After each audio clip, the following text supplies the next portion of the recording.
Welcome to NIN media. ఇప్పుడు నేను ఎక్కడున్నా తెలుసా?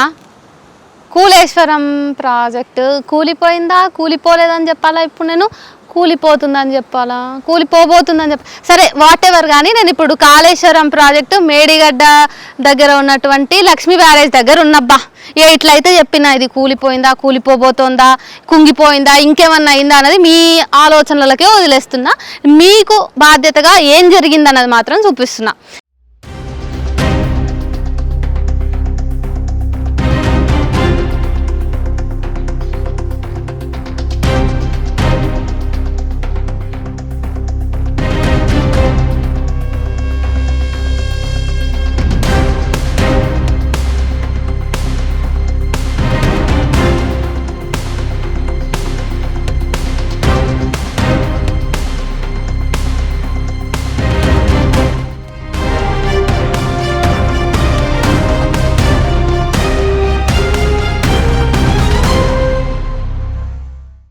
ఇగో ఇన్ని వార్తలల్లా నిలుస్తున్నటువంటి అత్యంత పెద్ద విషయం ఏదైనా ఉంది అంటే ఈ పిల్లర్కి సంబంధించే చాలా రాజకీయం నడుస్తుంది.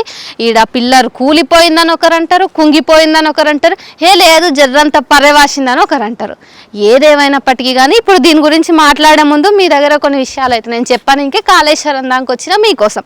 ఇగో ఇదే కాళేశ్వరం ఇది ఇప్పుడు నేను నిలబడ్డా కదా, కాంగ్రెస్ ప్రభుత్వం నానా అవాకులు శవాకులు పేల్చబట్టే. ఇగో ఇదే ఈ బ్రిడ్జ్ మీదనే నేను కూర్చున్నా. ఇగో ఈ కూలి కుంగి ఏదో ఒకటి పోయిన ప్రాజెక్టుకి సంబంధించిన బ్యారేజ్ మీదనే నేను ఉన్నా. ఇప్పుడు ఆ నుంచి ఈడి వరకు నేను నడుచుకుంటూనే వచ్చిన. ఇక నేనే కాదు చాలా మంది ఇంతసేపు నడుస్తూనే ఉన్నారు. అక్కడ వాళ్ళు ఇటు పోతున్నారు, ఇటు వాళ్ళు అటు పోతున్నారు, బండ్లు తిరుగుతూనే ఉన్నాయి, అన్నీ సక్రమంగానే జరుగుతున్నాయి. కానీ కాంగ్రెస్ ప్రభుత్వానికి మరి ఇది ఎందుకు పనికి రానిదని ఎట్లా అనిపిస్తుందో ఏమో అర్థమవుతలేదు. సరే కుల్లంకుల మాట్లాడుకోవాలంటే ఒక విషయం ఏంటిదంటే, కాంగ్రెస్ ప్రభుత్వం తెలంగాణలో అధికారంలోకి వచ్చినటువంటి నేపథ్యాన్ని మాత్రం మనం మాట్లాడుకోవాలి. ముఖ్యంగా మనం చెప్పాలంటే కాంగ్రెస్కు 7 అవకాశం వచ్చింది అంటే గత బీఆర్ఎస్ ప్రభుత్వ హయాంలో ప్రవళిక అనేటటువంటి అమ్మాయి ఆత్మహత్య అనేది కలకలం రేపింది. అది మీ అందరికీ కూడా తెలుసు. లేదు ఆ అమ్మాయి చావు మీద చాలా రకాల రాజకీయాలు చేయాలని చూసింది. కవర్ డ్రైవ్కి బీఆర్ఎస్ చాలా ప్రయత్నం చేసింది. కానీ చివరాఖరికి నిరుద్యోగులు లేకపోతే చదువుకున్నటువంటి యువత అందరు కలిసి ఆ అమ్మాయి అప్లై చేసుకున్నటువంటి అప్లికేషన్ ఫామ్స్ అన్నీ కూడా బయట పెట్టి, లేదు ఇది ఖచ్చితంగా నిరుద్యోగం వల్ల సంభవించిన హత్యనే, ఇది ఆత్మహత్యనే అని చెప్పేసి మీడియాకు చెప్పడం. తర్వాత ఇక బీఆర్ఎస్ పార్టీ ఒప్పుకున్నా ఒప్పుకోకపోయినా అది తీవ్రంగా తెలంగాణ మీద ప్రభావం పడటం వల్లనే ఇది ఒక నెగటివ్ అయింది. ఇక ఆ తర్వాత చివరిన అంటే ఎన్నికలకు కొన్ని రోజుల ముందు చూసుకుంటే కాళేశ్వరం మొత్తం కూలిపోయింది అనే వార్త వచ్చి ఇక ఇది ఏమిటికి పనికిరాదు, బూడిద పోసిన పన్నీరు పాలైంది, ఇట్లాంటి మాటలు వచ్చి కూడా ఇక ఇదంతా నెగిటివ్లో పడి కేసీఆర్ ప్రభుత్వం కూలిపోయి కాంగ్రెస్ అధికారంలోకి వచ్చేదానికి వీళ్ళకి ఒక చిన్న అవకాశం దొరికింది. సందు దొరికినందుకు ఇక ఈ కాంగ్రెస్ ప్రభుత్వం కూడా ఈ 2 విషయాల మీద నానా మాటలు చెప్పి ప్రజలకి ఇక ఎంత ప్రచారం చేసుకోవాలనో అంత ప్రచారం చేసుకొని ఈరోజు అధికారంలోకి వచ్చింది. అంత బాగానే ఉన్నది. కానీ మరి అధికారంలోకి వచ్చినాక ఏమేం పనులు చేయాలి ప్రజలకు అనేటటువంటిది చేయాలి. సరే ఇక తెలంగాణ ప్రజలకు నష్టం జరిగింది, వాళ్ళు వద్దనుకున్నారు, కేసీఆర్ని వదిలించుకున్నారని అనుకుందాం. కానీ కాంగ్రెస్ ప్రభుత్వం వచ్చి 2 ఏళ్ళకు దగ్గర వస్తుంది, అయినా కానీ ఇంచల ప్రాజెక్టును ఉత్త నీటి పాలు చేస్తుంది అనే విషయము కొంచెం మన కాంగ్రెస్కు మతికుందా లేదా? ఇప్పటికీ కూడా ఈ కాంగ్రెస్ ప్రభుత్వము ఈ ప్రాజెక్టు మీద రాజకీయం చేయాలని చూస్తుంది. ఇది కూలిపోయిందంటే ఒక్కోసారి కుంగిపోయిందంటే ఇది ఏమిటికి పనికి రాదంటే మస్తు రాజకీయాలు చేస్తుంది. బీఆర్ఎస్ పార్టీని ఇప్పటికీ కూడా ఎండగట్టనికే విమర్శ చేయడానికే మస్తు ప్రయత్నాలు చేస్తుంది. ఈ రోజుకి కూడా ఈ కాళేశ్వరం ప్రాజెక్టుని ముంగటేసుకొని ఇగో కుల్లం మాట్లాడదాం. కిందికి పోయి కూడా చూపిస్తాను నేను వీలున్నంత వరకు. ఆల్రెడీ గేట్లు తెరిచే ఉన్నాయి, అటుపొంటి వాడుతున్న నీళ్ళన్నీ ఇంకా ఇట్లకేంచి బయటికి పోతున్నాయి, సముద్రంలో గలవనికే పోతున్నాయి. సో ఇప్పుడు ఈ గేట్లన్నీ ఓపెన్ ఉన్నాయి, అందున ఇది అసలు ఏమిటికి పనికిరాదని చెప్పేసి కాంగ్రెస్ ప్రభుత్వం దీన్ని నిరుపయోగంగా పడేసింది. దీంతోటి ప్రజలకు ఏం ఒరిగేది ఏం లేదు అని చెప్పేసి. అందుకనే ఇక చాలా ఎక్కడికక్కడ జనాలు లోపలికోకుండా లేకపోతే ఎక్స్ప్లోర్ చేయకుండా ఇంకా ఎట్లా ఉంది అసలు నిజంగానే కూలిపోయిందా లేదా అని ఇట్లనే తెలుసుకుంటారు కదా జనాలు అంటూ ఉన్నాక, అట్లా ఏం చేయకుండా ఎక్కడికక్కడ గేట్లు పెట్టి తాళాలు వేసి పెట్టింది కాంగ్రెస్ ప్రభుత్వం. కాబట్టి మీకు వీలైనంత వరకు చూపిస్తా, మిగతా విషయాలన్నీ ముందటికి పోయి మాట్లాడుకుందాం పాండి. ఇగో కూలిపోయింది కుంగిపోయింది అని కాంగ్రెస్ చేస్తున్న విమర్శలు ఇంతకీ ఎంత పెద్ద విమర్శలు అనేది చూపించాలంటే అగో ఆడ ఒక బారికేడ్ పెట్టిర్రు, అక్కడ నుంచి అద్వరదంగా ఉన్నది ఆ బారికేడ్. కాబట్టి ఈ మధ్యలోనే పిల్లర్లు కుంగిపోయినాయి అని చెప్పేసి ఒక సింబాలిక్గా జనాలందరూ గుర్తుపట్టి జర అప్రమత్తంగా ఉంటారని చెప్పేసి అవి పెట్టిర్రు. కానీ మీరే చూస్తున్నారు కదా వెనక పొంటి ముందల మస్తు బండ్లు తిరుగుతూనే ఉన్నాయి, గట్టిగానే ఉంది, ఎవరి పనులు వాళ్ళు చేసుకుంటున్నారు. రిపేర్లు చేయించాల్సిన మాట వాస్తవమే, ఇది బీఆర్ఎస్ ఒప్పుకున్నా ఒప్పుకోకపోయినా ఇక్కడ డ్యామేజ్ జరిగిన మాట కూడా వాస్తవమే. కానీ ఎన్ని రోజులు ఈ డ్యామేజ్ని ముంగటేసి కాలం ఎల్లదీస్తారు అనేది ఇక్కడ పెద్ద ప్రశ్న. తెలంగాణ జనాలందరూ కూడా కాంగ్రెస్ మీద ఇప్పుడు అసహనంగా ఉండడానికి కూడా ఇదే కారణం. ఒకసారి మీరు చూసినట్టయితే ఆన్ నుంచి ఆడి వరకు బారికేడ్లు పెట్టి ఇదంతా కూడా ప్రత్యేకంగా తెలిసేటట్టు చేసినా కానీ ఇక్కడ ముఖ్యంగా మీరు గమనించినట్టయితే కేవలం ఇదొక్క విషయంలో ఇదొక్క స్థానంలో మాత్రమే కుంగిపోయినట్టుగా కనిపిస్తుంది. ప్రజలు కూడా అదే చెప్తున్నారు. వికీపీడియాలో 6 జాగాలలో కుంగిపోయింది అని చెప్పేసి ఉంది. కేసీఆర్ ఏమో 2 పిల్లర్లు కుంగిపోయినాయి, ఒక దగ్గర పర్యవాసింది 3వ పిల్లర్కి అని చెప్పేసి మాట్లాడిండు. కానీ ఇక్కడ వచ్చి చూస్తే స్థానికులు అట్లేం అంటలేరు, కేవలం ఒక దగ్గర కొంచెం కుంగిపోయింది అంతే అని చెప్పేసి స్థానికులు అంటున్నారు. చూస్తే కూడా మొత్తం అక్కడి నుంచి ఈ కొన వరకు కూడా పొడుగ్గా నడుచుకుంటూ వస్తే కూడా ఇక్కడ కనిపించినటువంటి ఇదిగోండి ఈ పర్యవాసింది ఈ విషయం కనిపిస్తుంది. ఆ తర్వాత ఈ లైన్ పోంటి కొంచెం కుంగినట్టుగా కనిపిస్తుంది. మహా అంటే ఈ పిల్లర్ని బాగు చేయడానికి ఒక 1000 కోట్లు అయితే ఏమో, ఎక్కువ ఇక తక్కువ అయితే 450 కోట్లు అవుతాయి అని చెప్పేసి బీఆర్ఎస్ ఆల్రెడీ తప్పొప్పుకున్నది. జరిగేటివన్నీ జరుగుతున్నాయి. కానీ కాంగ్రెస్ ప్రభుత్వం నిజంగానే ప్రజలకి ఇది ఉపయోగంగా తీసుకొని రావాలంటే ఏం చేయాలి? ఇన్ని 2 ఏళ్ళు అవుతుంది, ఇప్పటికీ కూడా దీని గురించి మాట్లాడుతుంది కదా, దీని మీద చర్యలు తీసుకుంటలేదు. సిబిఐకి విచారణ అప్పచెప్పిందా? అప్పచెప్తే ఎంతవరకు వచ్చింది? అది పోనీ రిపోర్ట్లు ఏమన్నా వస్తే ఆ రిపోర్ట్లను చూపించి కోర్టు కేసీఆర్నో కేటీఆర్నో లేకపోతే దీనికి సంబంధించిన కాంట్రాక్టర్లను ఇంజనీర్లను ఎవరినో ఒకరిని జైల్లో పెట్టి శిక్ష అటు నడిపించి ఇక్కడ దీని బాగోగులు చూడాలి కదా. మరి ఎందుకు ఏమో, మరి నేనైతే మంచిగానే నడుస్తున్నా, మరి కొంచెం ముందలు కోదని రాండి.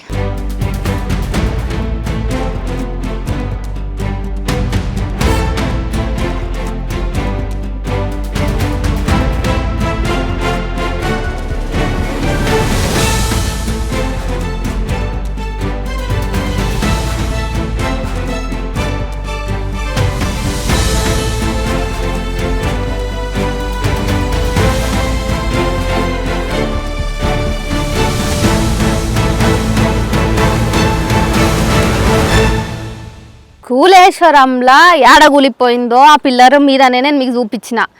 కానీ ఆడ అంత డ్యామేజ్ జరిగింది అని చెప్పిర్రు. దాని మీదకి వెళ్ళి నేను ఈడి వరకు వచ్చి ఇంకా మీకు కొంచెం చూపిద్దాము ఎట్లా ఉన్నాయి, ఈడ గేట్లు ఏంది పరిస్థితి, ఎందుకు ఓపెన్ ఉన్నాయి, ఈడ ఎంత నీళ్లు పోతున్నాయి, ఇవన్నీ మీకు జగనన్న దగ్గర నుంచి అన్న చూపిద్దామని వచ్చిన.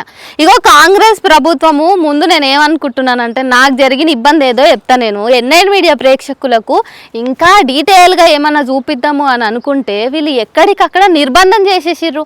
నేను చూడండి ఆ నుంచి నడుచుకుంటూ వచ్చిన ఈ మధ్యలో నేను ఇంతకుముందు మీకు చూపించిన కూలిపోయిన పిల్లర్ ఉంది కదా, గది గీడుంది అంటే నేను దాని మీద పడే వచ్చిన.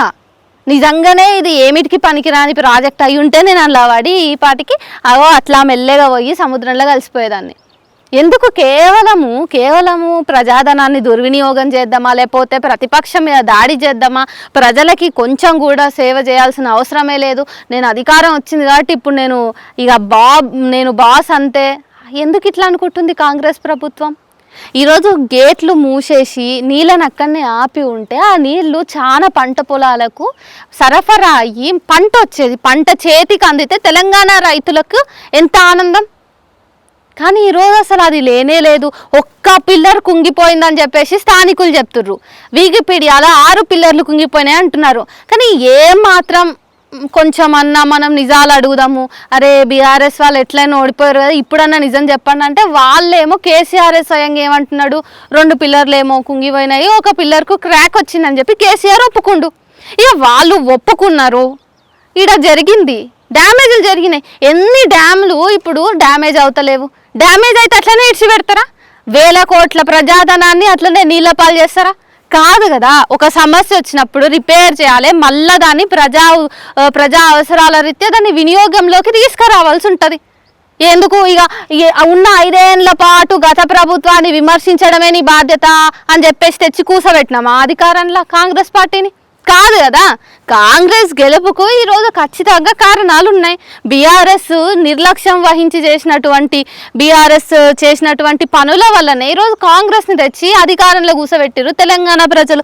కానీ ఈరోజు అది గుర్తు పెట్టుకోకుండా నేను అట్లనే రుబాబ్ చేశాను, నేను ఇట్లనే టైం వేస్ట్ చేశాను, 5 సంవత్సరాలు గడిపి ఇంకా నేను ఇంటికోత అని కాంగ్రెస్ ప్రభుత్వం చూస్తే తెలంగాణ ప్రజలు ఊరుకుంటారా? కొంచెమన్న బాధ్యత ఉన్నదా లేదా? 1,00,000 కోట్ల ప్రాజెక్టు, 1,00,000 కోట్ల దాటిన ప్రాజెక్టు ఈరోజు జరిగింది. దీన్ని తయారు చేసిర్రు, అంత బాగానే ఉన్నది. ఇన్ని దినాల పాటు ఈ నీళ్లు రైతులకు ఉపయోగపడ్డాయి.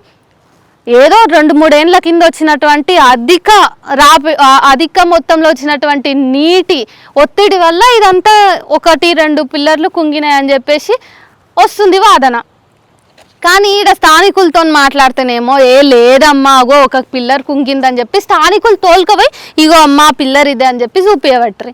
ఇగో ఈ ఒక్క పిల్లర్ని పట్టుకొని కాంగ్రెస్ ప్రభుత్వం ఎందుకింత రాద్ధాంతం చేస్తుంది, ఎందుకింత రాజకీయం చేస్తుంది? వీళ్ళు ఇట్లా చేయబట్టి మా పొలాలకు మా పంటలకు నీళ్లు లేవు, ఈ నీళ్ళు ఇట్లనే పోతూ ఉంటే తెలంగాణ రైతులు ఏం కావాలి, మాకు మస్తు దమ్దం అవుతుంది, మాకు నీళ్లు లేవు, గోసపడుతున్నామని చెప్పేమో తెలంగాణ రైతులు మాట్లాడుతున్నారు.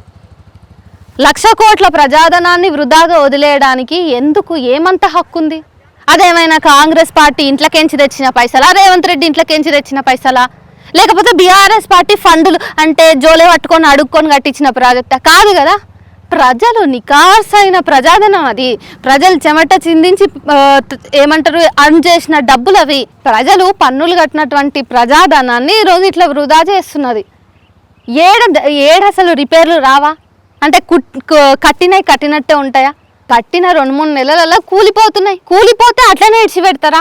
కూలిపోయింది ఇక ఇది దేనికి పనికిరాదని చెప్పి చాలా మంది పేద ప్రజల భూమి లాక్కొని కట్టినటువంటి ప్రాజెక్ట్ ఇది అనేటటువంటి ఒక అపవాదు కూడా బీఆర్ఎస్ సర్కార్ మీద ఉన్నది గతంలో. మరి అంతమంది పేదల భూమి కూడా వృధా అయిపోయినాయి. ఈరోజు వాళ్ళ కళలన్నీ ఇట్లా నీళ్ళలో కొట్టుకుపోతున్నట్టే కదా. రిపేర్లు వచ్చినప్పుడు రిపేర్లు చేయాలి.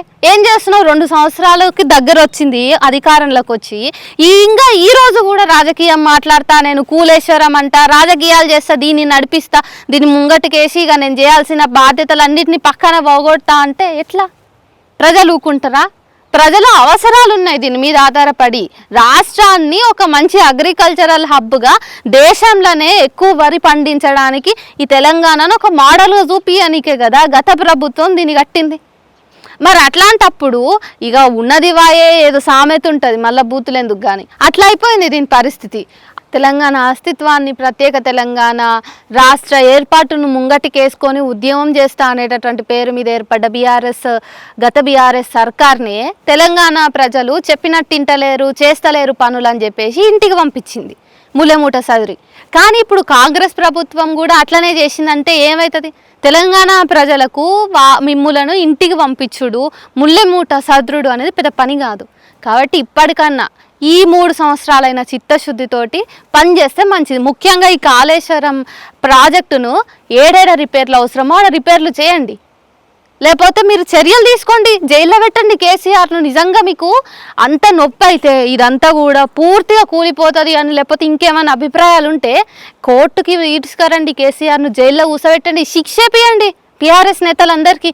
కానీ వాళ్ళ మీద ఉన్నటువంటి కక్ష, వాళ్ళ మీద ఉన్నటువంటి రాజకీయ కక్ష అదంతా కూడా ప్రజల సమస్యల మీద తీసుకొని వచ్చి ప్రజల సమస్యల మీద చూపించి ఏడికాడనే ఎండగడితే ఎట్లా ప్రజల పరిస్థితి ఎట్లా? మళ్ళా ఖచ్చితంగా ఇది కాంగ్రెస్ ప్రభుత్వానికి డిమాండ్గానే తీసుకోవాల్సినటువంటి అవసరం ఉంది. రిపేర్లు చేయించండి, మళ్ళీ ఇక్కడ వృధాగా పోతున్నటువంటి నీళ్లను అక్కడనే ఆపి తెలంగాణ పంటలకు పారియండి. తెలంగాణ రైతులు అప్పుడు మాత్రమే మళ్ళీ ఒకసారి మిమ్మల్ని గెలిపించాలా వద్దా అనే ఆలోచన పడతారు. లేకపోతే ఇక మొదటికే నష్టం అయిపోయి ఇప్పటికే తెలంగాణ ప్రజలు ఇంటికి పంపించే బాధ్యతను నెత్తి మీద వేసుకుంటారు. చూడండి, ఇక కేసీఆర్ని బరాబర్ మీరు జైలు లేపియండి, అంత ప్రజాధన నష్టం జరిగింది అని చెప్పేసి కాంగ్రెస్ ప్రభుత్వం లీగల్గా ఒకవైపు చర్యలు తీసుకుంటేనే ఇటువైపు ఏమో దీన్ని రిపేర్ చేయండి. అటు అది చేయక ఇటు రిపేర్లు చేయక కాలయాపన చేస్తే ప్రజలు ఏమన్నా పిచ్చోళ్ళ? ప్రజాధనం ఏమన్నా ఇంటికెంచి తెచ్చిన సొమ్మ? ఇంకనన్నా రాజకీయాలు ఇడిచిపెట్టి ప్రజలకి సేవ చేసే మీద దృష్టి పెడితే మంచిగా ఉంటుంది.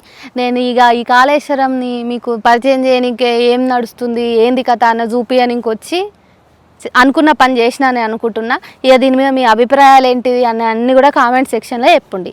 మళ్ళీ కలుద్దాం.